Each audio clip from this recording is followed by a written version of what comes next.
Back in Lagos, it is now time for Trending Now with Olamide Odekunle. Good morning, Olamide. Good morning, Veronica. Good morning, Ibrahim. Good morning. Where's your third musketeer today?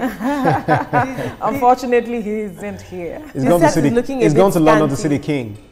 I've got some good stories for just the two of you today. All right, I'll take it away. Good morning, Nigeria. I like to say that TVC has our finger constantly on the pulse and our eyes on the streets. And if it's a trending story, we're going to chop it up and dissect it on here. In our first story, the former Vice President Atiku Abubakar has ignited fresh controversy in a video of a podcast teaser where he was seen accusing the Senate President Godswill Akpabio, of corruption and also having a history of abusing women. This is what he had to say. That when Godswill Akpabio was a governor, he was corrupt. He was corrupt. Not only he was corrupt, but he was also in the habit of abusing, women. Reports that when Godswill Akpabio was a governor, he was corrupt. He was corrupt. Not only he was corrupt, but he was also in the habit of abusing, women. You heard him loud and clear. This is a very timely accusation, especially with everything going on with Senator Natasha Uduaghan and the Senate. But this is very interesting because Nigeria has a history of political mudslinging. If he wasn't about to contest for the elections, would he actually be still having this stance? But let's take a look at social media. Mr. M says he lacks every moral right to say someone is corrupt. We all know how his principal accused him of grand corruption. And Shehu says they are both billionaires. I see no point in taking sides because in the end, they will dine together while we whine continuously. It's scary to see that people are taking his claims serious, more serious than the actual victim, Senator Natasha. But moving on now, yesterday, the fast-rising social media personality, Scott Iguma, publicly called out the CEO of Sujimoto Luxury Real Estate and Construction Company, Dr. Sijibomi Ogundele, for allegedly failing to pay his staff salaries since last year, December. Now, Iguma has been known for exposing financial exploitation in Nigeria's real estate sector, and is constantly bringing to the fore discussions of worker rights and unethical labor practices in high-end business.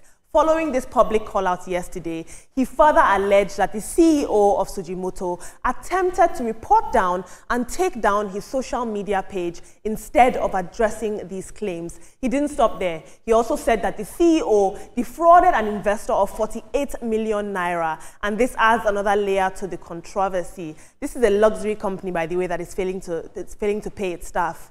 But let's take a look at what he had to say.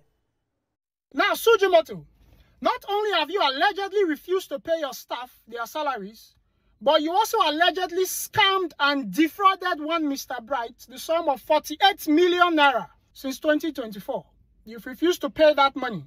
This was all fraudulent practices by this company, so I'm here to expose them for who they are. Sujimoto Construction is a man that has no integrity. I've emailed him many times.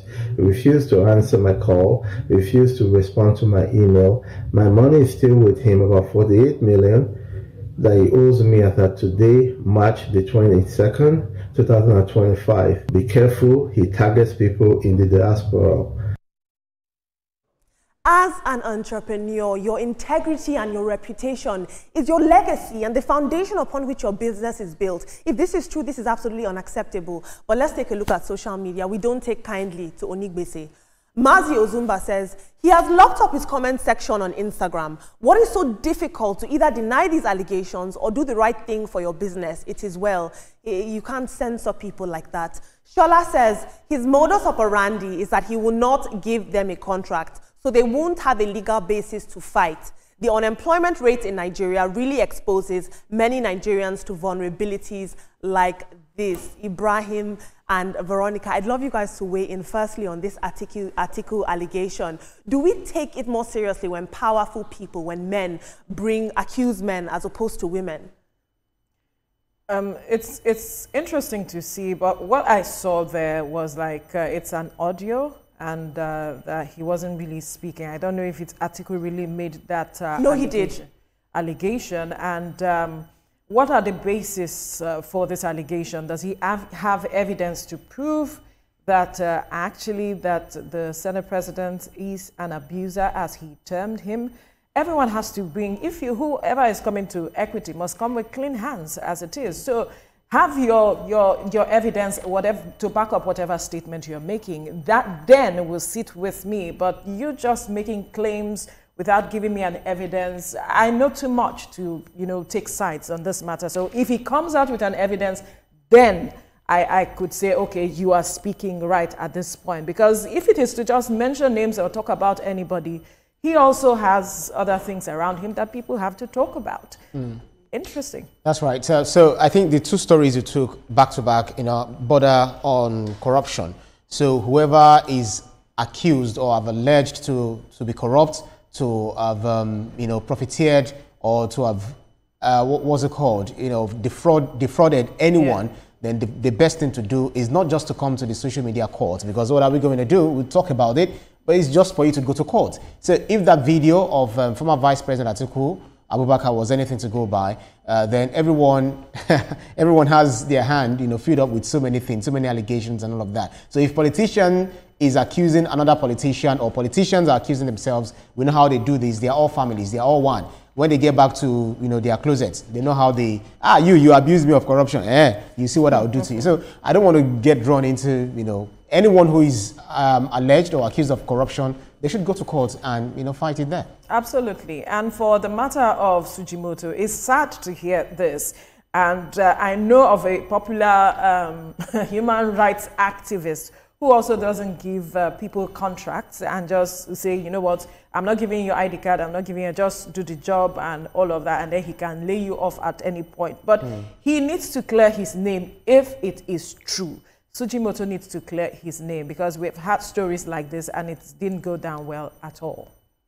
Absolutely. Ibrahim, I do understand your point about, us taking these allegations of corruption on the government level and on the personal level to the judiciary. However, I have to argue that when systems fail to protect people, they have no alternative but to go to the court of the fourth estate. But thank you for your opinion. But still, you can't take laws into your hand. You just have to go use the judiciary at the end of the day. Absolutely.